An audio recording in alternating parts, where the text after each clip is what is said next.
Hello, friends. This is Chris Jansen. Evil is this the destruction of freedom?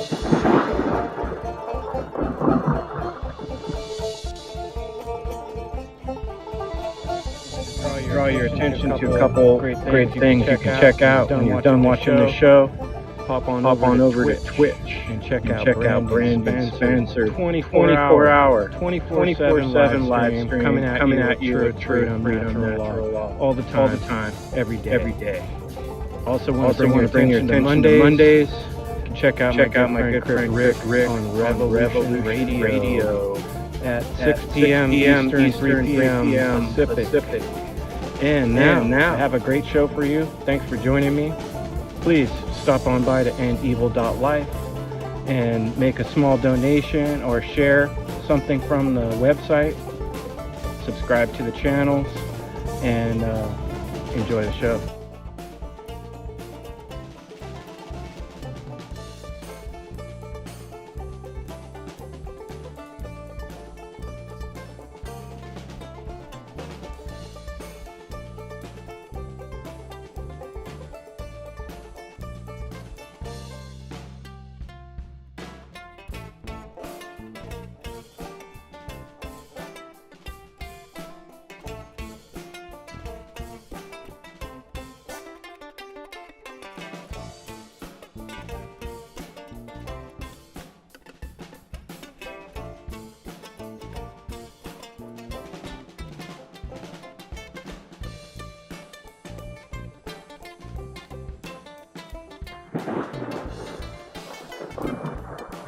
Hello, friends.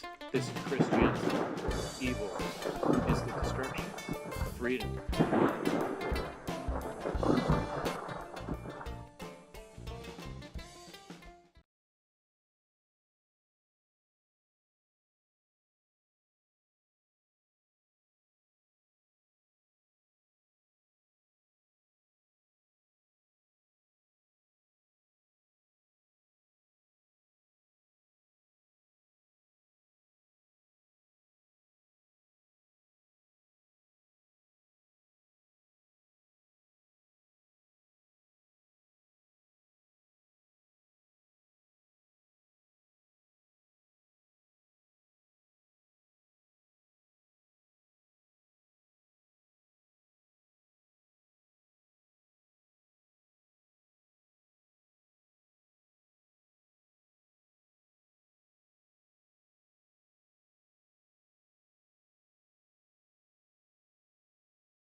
Hello, test.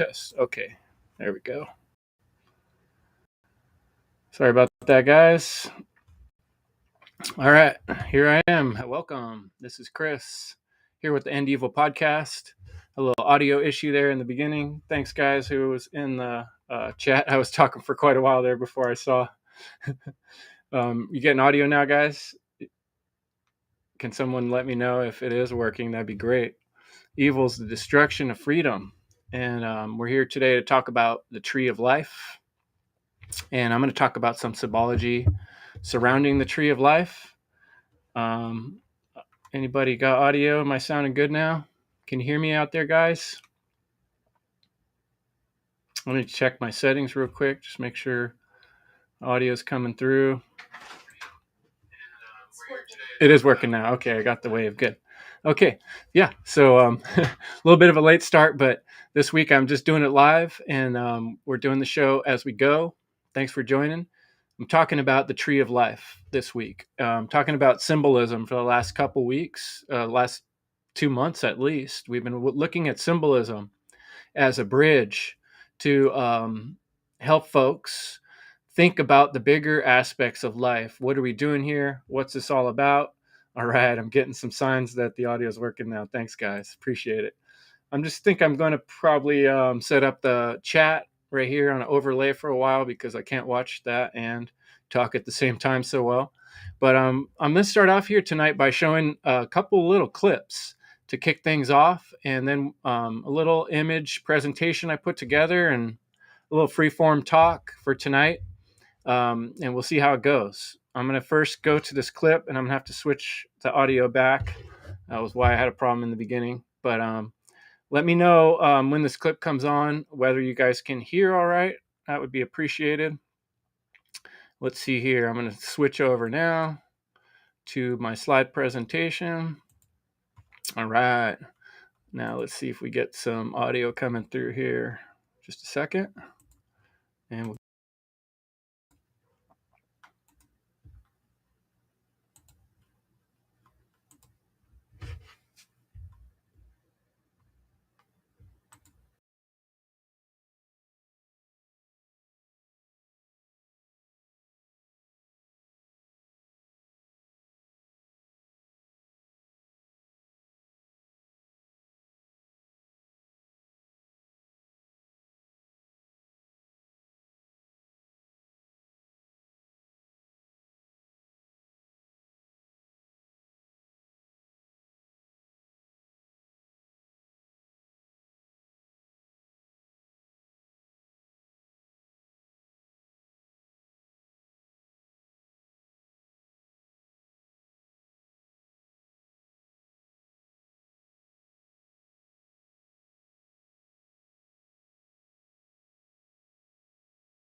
and she loved a little boy. And every day the boy would come and he would gather the reeds. Okay. All right. Well, can you hear me? No, nothing's working tonight. It's been a while, honey. I tried to tell you. I don't know how to get it working. It was all working when I started, and then now it won't. I don't know, baby. Now it's working. Yeah. It's working. Can you hear me now? Find it. Sorry, guys. Little technical problems here tonight. Can't get my audios to cooperate with me. But I'll make sure you can hear me now. It was working, Chris says. Huh. Well, anyway, what I was going to play, I'll just put me back in here. Sorry about that, folks. Well, yeah, it's working. Anyway, what I was trying to play there was a couple little clips. One was an intro to this concept of the tree of life being a symbol. And the other was a little reading of the book, The Giving Tree by Shel Silverstein. And if you've ever heard of the book of Shel Silverstein, I'll just kind of explain basically the story. Um, a young boy plays in a tree every day. He plays in its branches, and the tree loves the little boy, and the boy loves the little tree. He grows up, by this tree, spends all his time out there. He loves this tree. Even when he falls in love for the first time, he carves a little heart in the tree. And he gets a little older and he stops coming around so much. And the tree gets lonely and the tree's like, "Where's my little boy at?" And then the boy finally comes back by, but now he's quite a bit older. And the tree's like, "Why don't you play in my branches and hang out here and have fun and be happy?" And the little boy's like, "Well, I got stuff to do now. I need to figure out how to make money. I need to go out in the world and do stuff."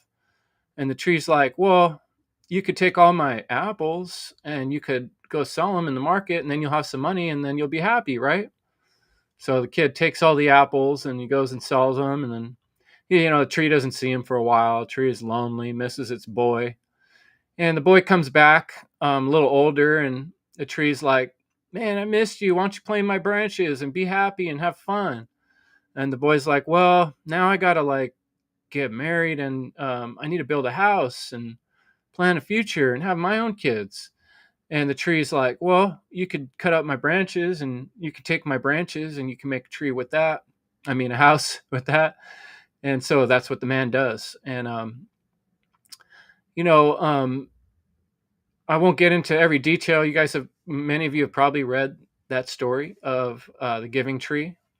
And as children, hopefully your parents read it to you. If not, you missed out. It's a great story. I recommend listening to that.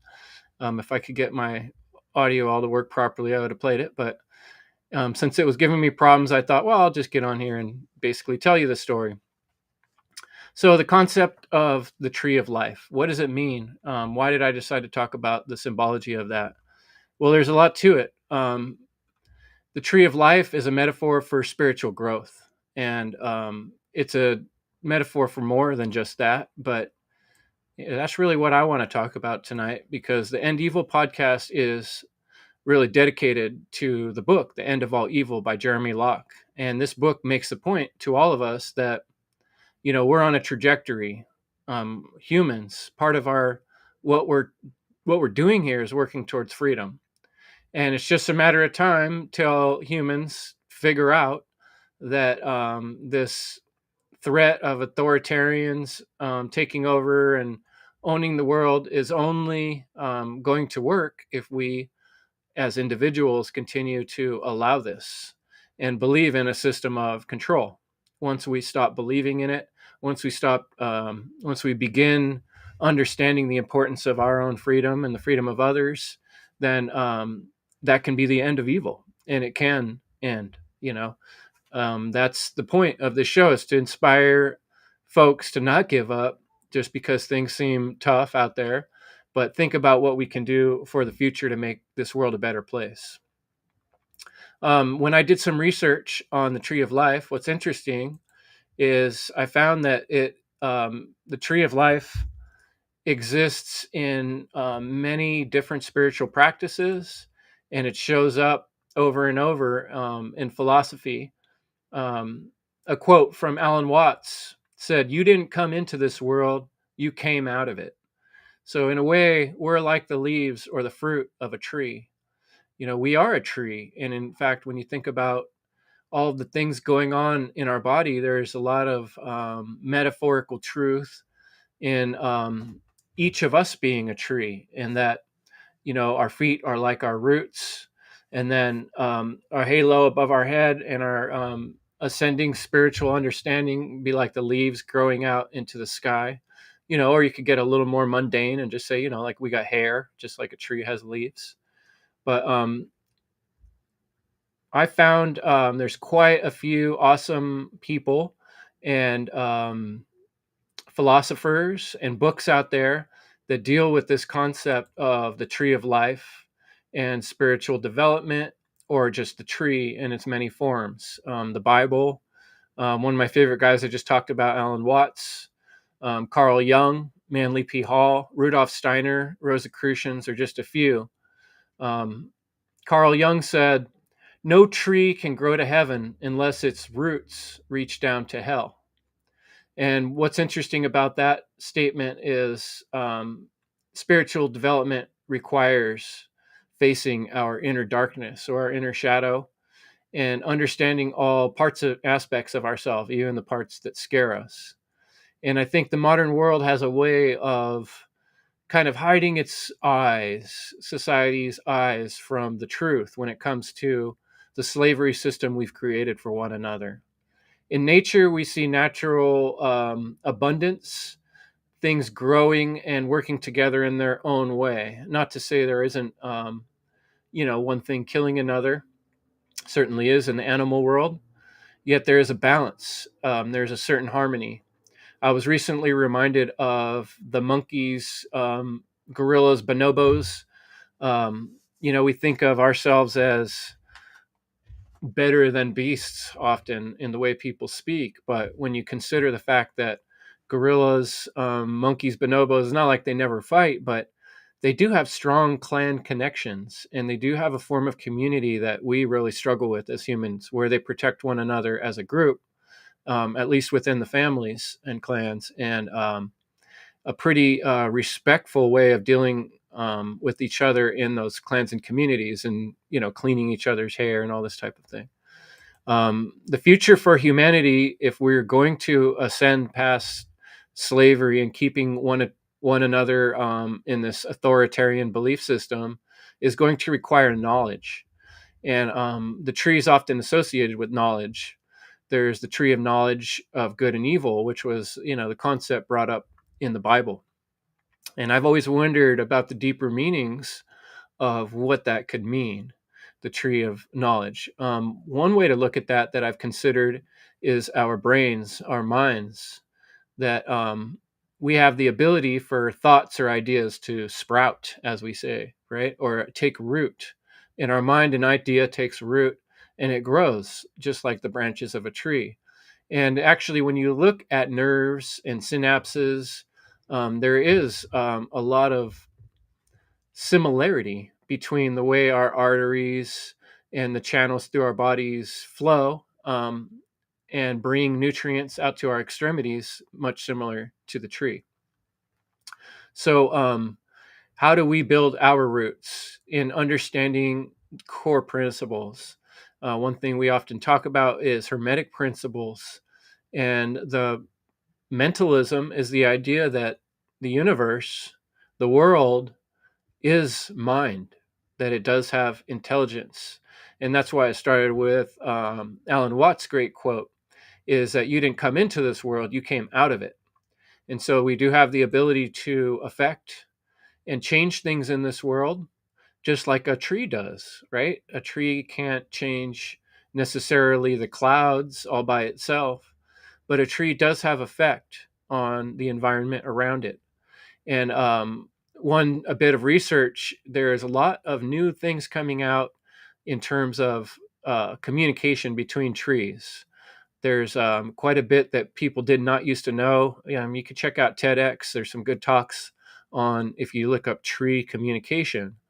Trees will actually send through the mycelium in the ground, um, like they will actually help another tree that is having problem. They provide shade to protect the young trees growing. They're constantly putting out seeds to grow new trees, and this is like a self-growing, self-autonomizing system, which is pretty amazing. Also, another wonderful thing about the tree symbolism that is similar to our own self and our own body is there's this reflection of the higher and the lower. We see this in our bodies, we see this in our mind. The tree has the trunk and the roots on the bottom and the leaves on the top, and there's a lot of similarity between these worlds.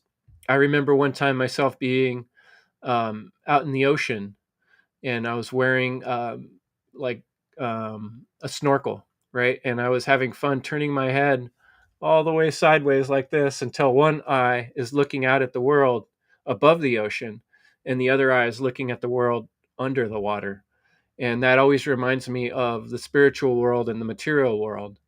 And how do we bridge that gap? How do we have one foot in both worlds? I think the tree is a great way to bridge the gap. I've always had love for trees, because what does a tree do ever that's bad or evil or wrong? A tree is nothing but life and growth. And like the giving tree, you can take away from it and take away from it and steal from it, and it just keeps giving, and it doesn't care so much what you do, right? It just is what it is.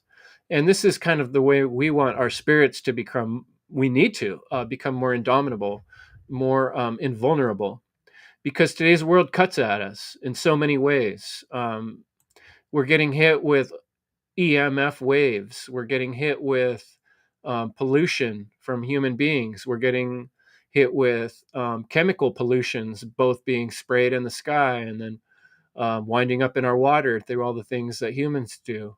We're getting hit with propaganda from the time we're very young, school, religion, politics, trying to tell you what's right is what they want and what people's egos desire. But when you spend time in nature, it's very grounding, and it gives you a feeling of everything here is here for a reason, and everything has its time, everything has its season. Another amazing aspect of the tree is how trees affect or are affected by the different seasons. And much like the cycles of our life, we'll go through periods of time um, where we feel very excited and flowing and full of energy, and then other times where we feel more like hibernating and sort of dormant. And this is also symbolic of the creative process. Oftentimes we feel like, I don't know what to do next, or I can't think of anything creative, and then other times it's just flowing through us, right? And this is a natural cycle of nature. Trees embody the connection between heaven and earth, right? Up and down is the way we think about that often. Um, Another amazing thing about the trees, they are ecosystems within themselves. Often birds, bugs, every imaginable creature either lives off the fruits of the tree, lives in the bark of the tree, use it to hide their uh, acorns for the winter, um, and so on and so on. So the tree doesn't just provide for its own life, it provides for the community around it. And what I think is really important about that is when we as people begin to really embrace our purpose, I think that we on this planet can serve as deacons to nature, and we can um, help things be more abundant and more balanced than they even are now, rather than polluting and destroying and using things without responsibility in mind for their regrowth. Because if there's anything that a tree is about, it's about growing and growth. And this is very similar to us in our human bodies that are self healing machines, constantly trying to generate new cells, constantly trying to generate new ideas as our branches of thought form new pathways. The tree and the symbolism of the tree shows up in almost every religion.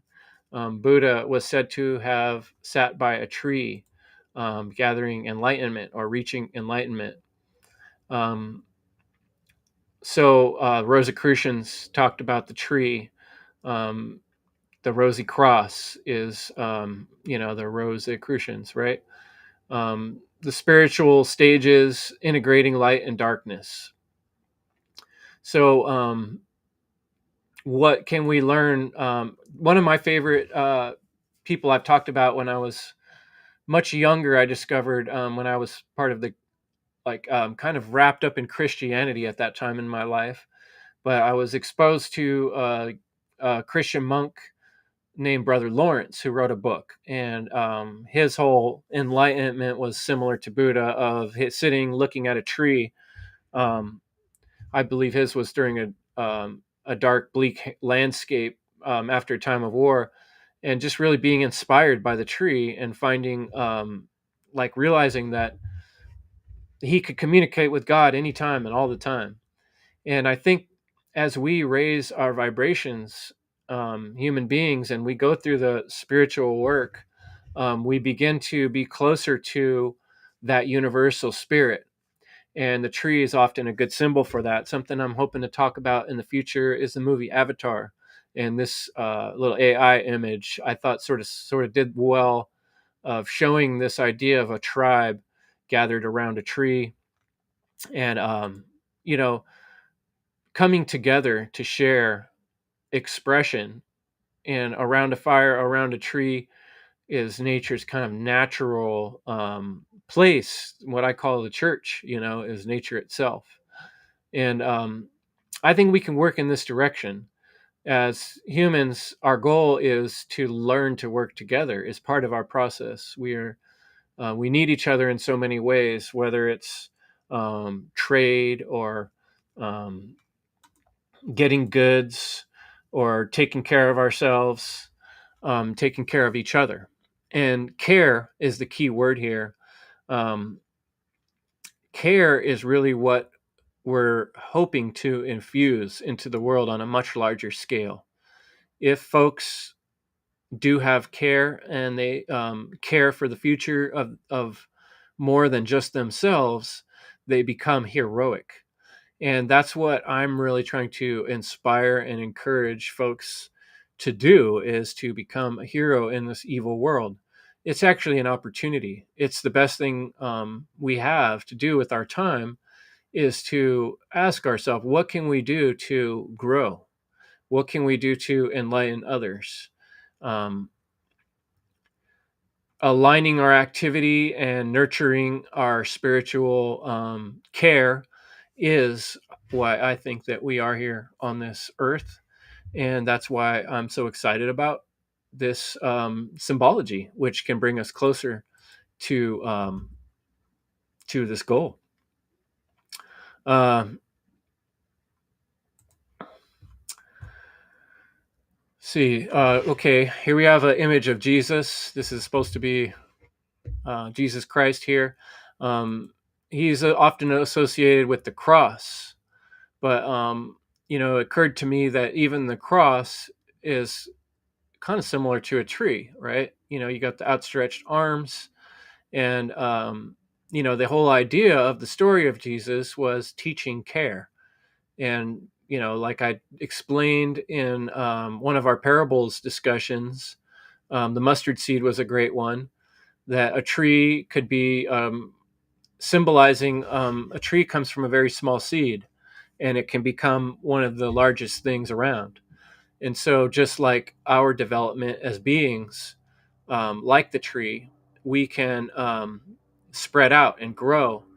And symbolically, Jesus doing the sacrifice was very similar to the story of Osiris and his tree, which is that, am I getting that word wrong? I might be saying, because ancient Egyptian myth also has a tree, but right now I was talking about Norse tradition. And the Norse tree Isidro is the one I was just trying to get into and talk a little bit about. So the fact that this, the Bodhi tree was the one in Buddhism, and then the Isidro is the Norse. And that's kind of what I was getting at there. Just that this symbol shows up often. It was Odin. I meant to say Odin, and I said that's what it was, right?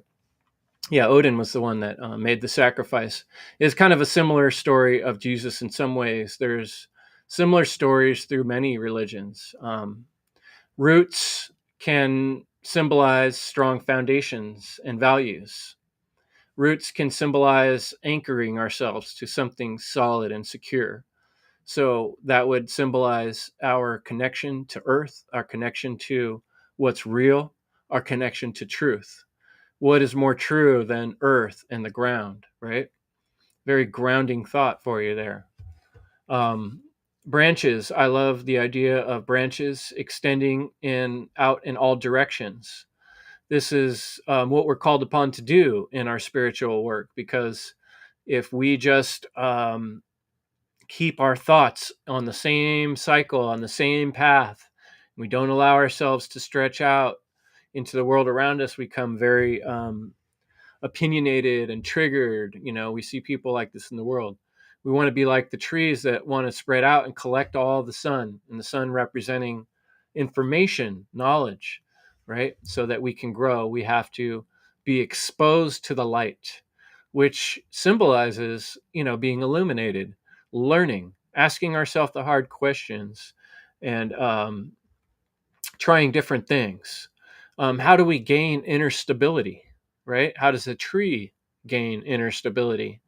We gain stability by learning to balance ourselves, by growing deep roots into the ground. So, in terms of our spiritual mental development, the better that we understand principles and the better we understand where we stand on things, and the easier it is for us to discern whether a thing is true or not true, the better our stability in this world.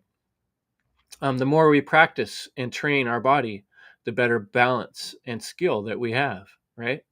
So leaves also symbolize, there's a very profound story that occurred to me one time. I've shared this on a past podcast where, um, life is kind of weird in that we have this idea of God or the creator or the great spirit, but this is something that doesn't in our material world often seem tangible. It's not like, even though I said this story of Brother Lawrence learning to communicate with God, that is something that I believe to be very true, but it's a very personal journey and understanding. And we can see times all through history when people will say, "Oh, God told me I could kill you," or "God told me I should be in charge of your whole town and I have to murder and rape everybody." People can misconstrue and misrepresent the messages of the divine. But each of us have an ability to communicate with the great all, the great spirit. And the stronger our tree of knowledge, the more likely that's going to happen. Often for me, receiving understandings of things comes in the form of synchronicities. Maybe you're reading a book, reading something from Carl Jung, for instance, and then driving down the road and you get a phone call or you see a sign and your brain just kind of makes a connection symbolically. And it might even be something you've realized before, but all of a sudden now it has a new meaning to it. So, adaptability to change is another aspect of trees, right? When you look at a tree that's been cut, all the rings show us um, all the different strange things the tree has experienced through its life. Storms, fires, right? Sometimes the rings get tighter, sometimes they're wider, depending on the season. So just like the tree, we're here in this world getting hit with various types of weather conditions. And so that can be in our life, dealing with different personalities, dealing with different problems, right? And these weather us like a tree. Now, if we develop strong roots and we let these things we learn turn into stronger bark, and we build calluses around, things that try to poison us, then we become stronger, older trees that people go to for wisdom, that people go to stand under the shade of um, what you've become. I often meet people in this world, and sometimes I find myself very impressed by a particular person I meet. And because I can tell this person has done a lot of development, and it's obvious very quickly in the way that people speak and hold themselves, and mainly how much they care. Um, Care is like trees bearing fruit, right? And some trees don't necessarily have fruit, some have nuts, some just have beauty leaves, some are medicinal, right? But these are positive results of actions, the fruits of our actions, we call this in our world. What are we doing as beings in this realm to bear fruit, to bring something to others that they can appreciate and enjoy and experience? That's a question we all can be asking ourselves. Are we providing shade and protection for those around us? or are we adaptable to change, or are we stuck in our ways? Kindness, service, responsibility, these are the virtues that we want to work towards. These are all the things we see in trees. Trees, one of the biggest aspects that I've always talked about with the symbol that I put behind me is interconnectedness. The trees are connected to the sky above them. The birds come from the sky and land in them. Their leaves are collecting the sun to nourish their roots and help them grow. And they're connected deeply into the earth. Their roots are driven into the earth. They're almost one with the earth. What would earth be without a network of roots? And roots often hold the hillside together. So it's a integral and cooperative, beneficial situation. If you've ever seen redwood trees, there's an amazing thing about redwood trees. They often grow in a circle in what's called a fairy ring.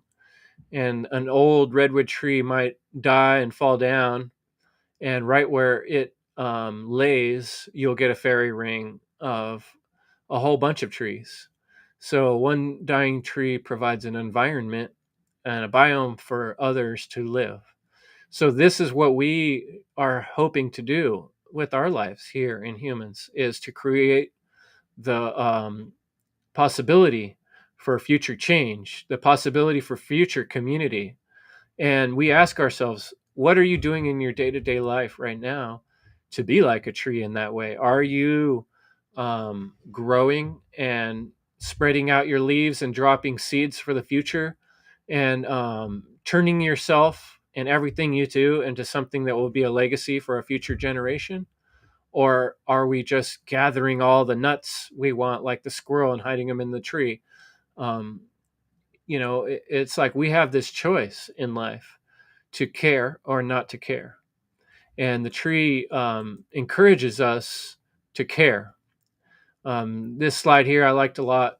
I've shared it. It kind of represents the flower of life, and the seed of life. These are the geometric shapes, not exactly pictured here, but that there's these geometric patterns all through us, all through our bodies. And we are antennas, basically, to collect sun, to create and generate energy. And we're amazing technology. We are beings that are here on this realm that have an amazing opportunity to affect reality and to be part of this interconnectedness. Now, how have we become so blind to this natural aspect of reality in the modern day? I'm not sure, but I have some ideas and theories. But at this point, what matters more is that going forward, we seek ways to make this a better world, and to um, encourage others in that process. And I've always liked the symbol of the crow. The crows are pretty neat birds. They're like kind of like sometimes signs of omens. Sometimes I have synchronistic events myself with crows. Um, but birds, trees provide a home for crows. I was just looking at the chat, and we had some couple cool comments I'd like to share. Um, Will Keller says, materialist science is barley, catching up to what the animist cultures knew thousands of years ago, and still to this day. Everything is mind and imbued with spirit. And Leslie was helping me out because I was trying to think of Odin. Odin hung himself to see the 9 worlds. So in the pursuit of knowledge, he hung himself on the tree. But that there's probably a lot more symbology in that. Actually, I'm reading a book right now, listening through Audible, by a great symbologist. Why am I blanking out on his name right now? But he talks a lot about these old myths and stories in Norse tradition. Joseph Campbell, that's who I was trying to come up with. I think the book I'm listening to now is A Thousand Faces, A Hero with a Thousand Faces. But there are, Carl Jung is another one who has done a lot of work explaining that, our spiritual stages and this progression through life can be understood in similar ways as as a cycle, right? As like the cycles of nature, renewal, shedding, bearing fruit. And Manly P. Hall talks about tree as a metaphor for strength, and patience is one of the most amazing aspects to me that I draw from the nature of a tree. What can we think of in nature that's more patient than a tree? Patience, I think, is one of the main ways that we can embody love in this world. We have to understand that the problems that exist and the where people are at in their journey kind of is what is it is to an extent in the physical realm. What we have done in the past collectively as beings has paved the outcome that we are now experiencing. So, being patient and understanding that things don't happen as fast as we'd like them to often. Change and transformation is not generally a fast thing, much like a tree. If you wanted to watch a tree's leaves changing, you'd have to spend some real time sitting there watching. It's not an instantaneous process, and that's very symbolic. Um, I just shared this picture with it's sort of these weird AI version of Egyptian guys, but a lot of the symbols in the Egyptian stories are also symbolic of our spiritual journey and passing through and getting judged and working into this garden. I remember they have like this garden you get to is like a lot of these ancient cultures have stories that are showing a spiritual development. The hero's journey is our spiritual journey. Even where somewhere I had a picture of Quetzalcoatl, and I was thinking about this the deep symbology in that story. You have the image of this thing coming out of the snake's mouth, like dealing with our inner monsters, our inner beings. This was another story. There was a Krishna even was associated with a tree, and that I can't remember what that tree was called right now. I had it written down somewhere, but I took so many notes it's hard to find my way through them all. That's what you get for doing a live show. Sometimes audio. Oh yeah, there's my Quetzalcoatl. So the path towards truth, the path towards enlightenment. I like this picture because she's walking through the snow and it's cold out, and this person's well dressed. And the feminine spirit too, like there is a very feminine aspect to, as I've described to before, is our spiritual life and learning to care. What else could care like the mother, right? And the tree is very much like the female motherly spirit that just gives and gives and gives, like the giving tree gave its apples, it gave its branches, it gave its, whatever it had, just kept giving. And that's what the universe is asking of us to learn to do, to learn to give and feel joy from giving. Now, here's the stark contrast. I didn't want that slide to go away quite so quick. The stark contrast of today's world and the society we're living in.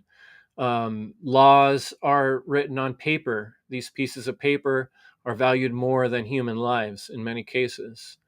It's a gray, bleak, individual society that each person working towards their own gain and losing sight of what's happening in the big picture. We're creating these really not pretty background drops, right, of cities and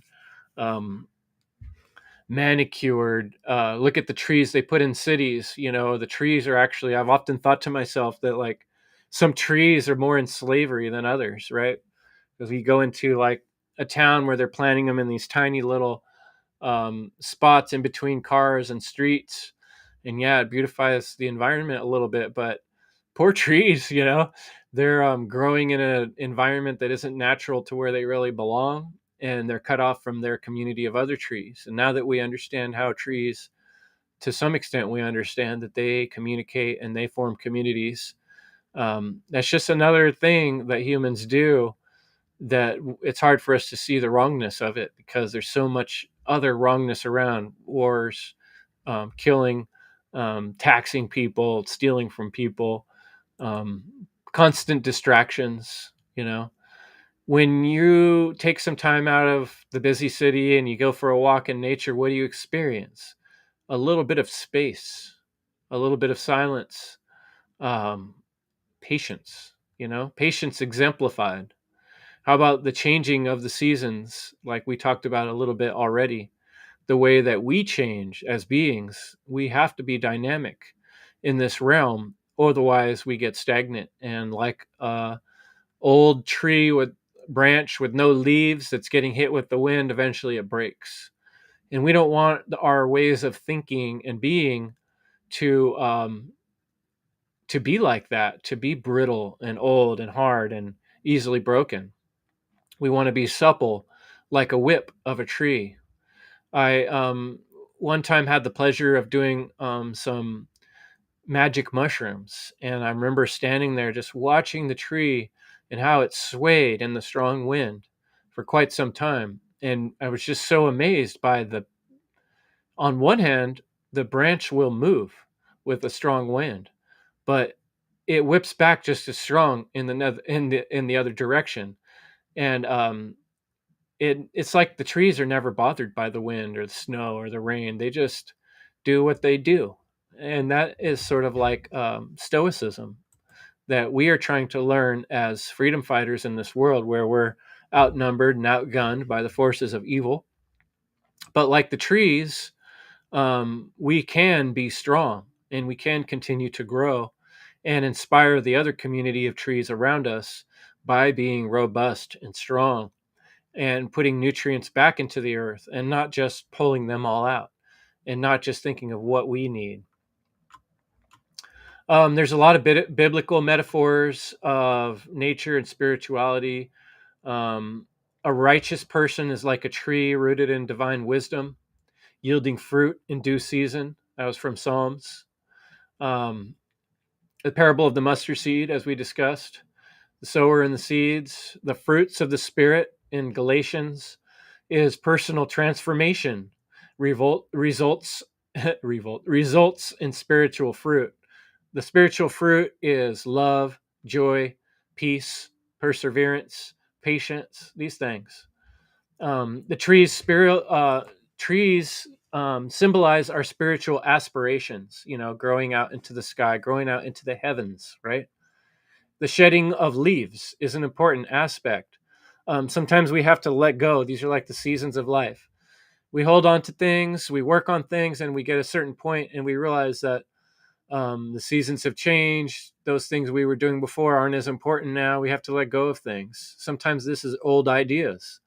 Right now, for the mass of humanity, um, in our side of the world here, we have to let go of this silly idea of voting in new rulers, right?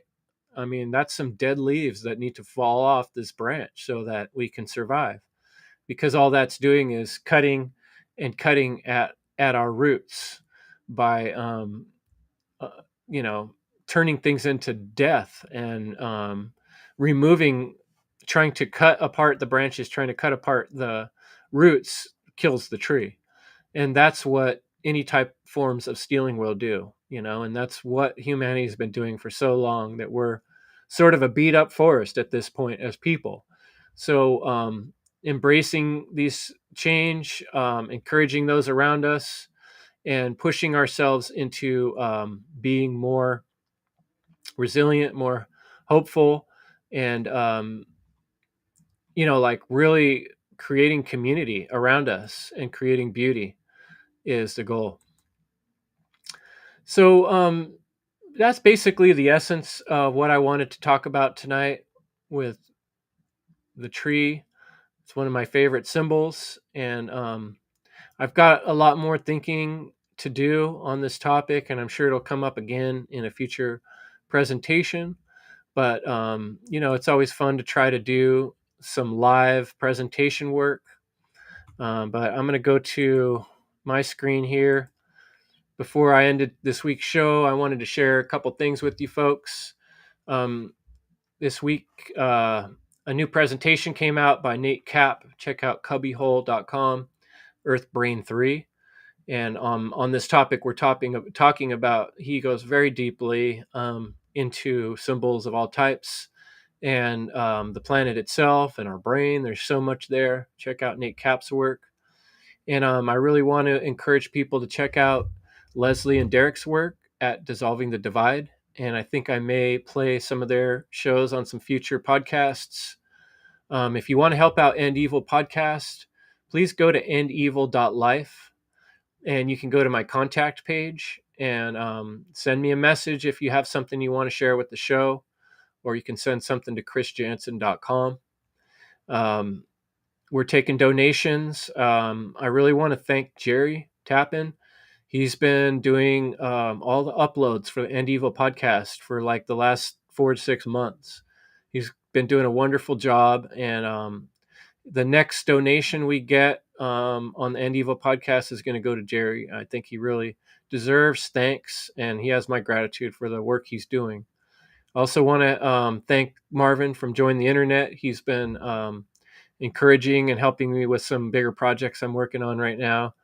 I have something I'm excited to share with you guys later this year.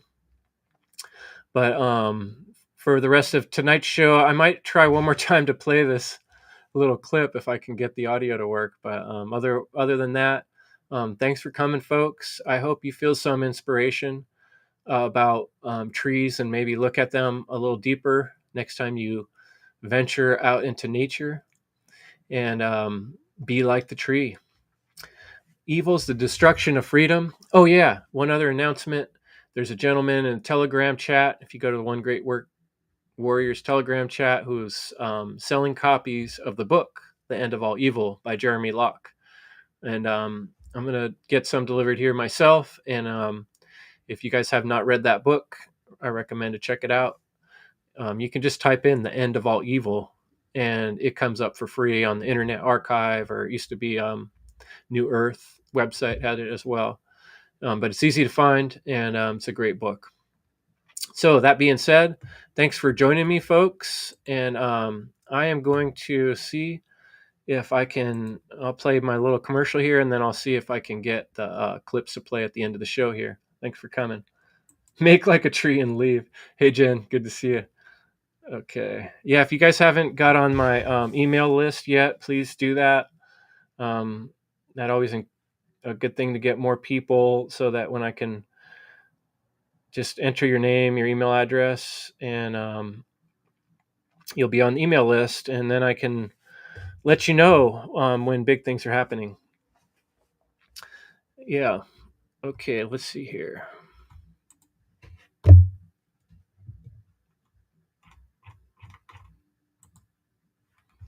Okay, I'm going to turn off my audio, and I'm going to try to turn the audio on for playing these last two clips one last time. And if it works, great. If not, we'll see you guys next week. Thanks for coming to the End Evil Podcast.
connects us to the divine source.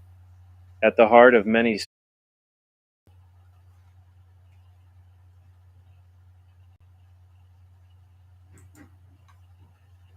Throughout history, humanity has sought to understand the mysteries of existence and the divine, from the sacred trees that have stood as symbols of wisdom and life to the powerful figures that embody the quest for enlightenment. The narratives surrounding these spiritual beings reveal a profound message for modern seekers: the importance of consciousness and the pursuit of a higher understanding that connects us to the divine source. At the heart of many spiritual traditions lies the concept of transformation. Take, for example, the story of Buddha, who attained enlightenment under the Bodhi tree, a symbol of wisdom and awakening. This moment represents not only personal transformation, but also the potential for all individuals to awaken to a deeper understanding of reality. Similarly, in the tale of Jesus, the cross serves as a powerful emblem of sacrifice and redemption, inviting followers to transcend suffering and embrace love and forgiveness. Both narratives emphasize the journey toward a higher state of consciousness, urging us to look beyond the material world and seek the divine within ourselves. The sacred trees that feature prominently in various mythologies further illustrate this interconnectedness. In Norse mythology, Yggdrasil, the world tree, symbolizes the interconnectedness of all life, bridging the earthly realm with the divine. This tree embodies the idea that every being is part of a larger cosmic tapestry, resonating with modern understandings of ecology and the environment. Likewise, the sycamore tree associated with Osiris represents regeneration and the cyclical nature of life, reminding us that death and rebirth are intrinsic aspects of our existence. The quest for deeper understanding is echoed in the stories of deities like Hermes, Thoth, and Quetzalcoatl, each representing different facets of knowledge and wisdom. Their teachings invite us to engage in introspection and cultivate our consciousness, seeking a connection to the divine source that transcends human comprehension.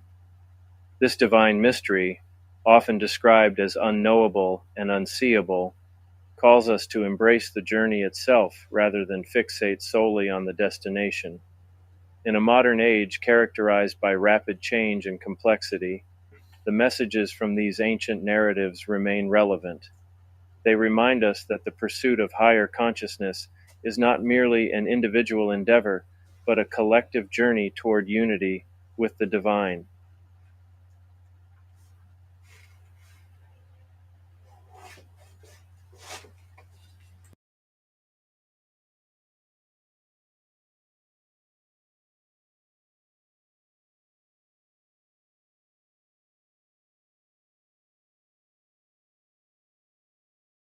The Giving Tree by Shel Silverstein. Once there was a tree, and she loved a little boy. And every day the boy would come and he would gather her leaves and make them into crowns and play the king of the forest. He would climb up her trunk and swing from her branches and eat apples. And they would play hide and go seek. And when he was tired, he would sleep in her shade.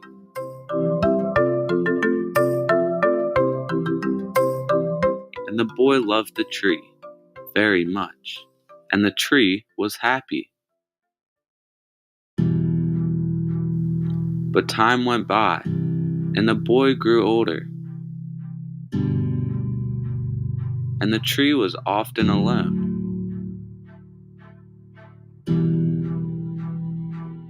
Then one day the boy came to the tree, and the tree said, "Come, boy, come and climb up my trunk and swing from my branches."